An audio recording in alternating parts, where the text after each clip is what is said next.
Sa muli po, ito po ang Bicolanong Layas, at sa video ito bibigyan po natin ng ilang tips ang ating pong mga maliliit na hog raiser kung paano magparami ng mga alagaing baboy. At kung hindi po nagustuhan ang video ito, paki-like and share na lang, at marami pong salamat. At ito nga po, umpisan po natin sa pag-iinahin ng 3 inahin. Pero kinakailangan po na piliin po natin yung mga gandang breed ng gagawin po nating inahin, sa dahilan na hindi po masasayang yung ating pag-aalaga.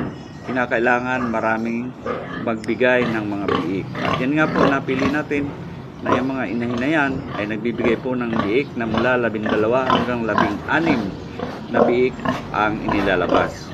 Kaya kung ikaw po ay may 3 inahin na tulad niyan, ang pinakamababa pong biik sa iyo na may ibigay ay 30.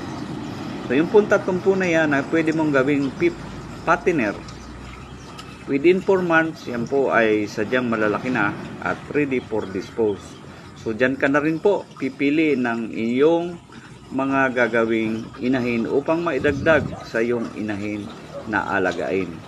At kung ito po ay inyong nagustuhan ng video ito, paki-like and share na lang para po sa mga susunod nating video. Marami pong salamat.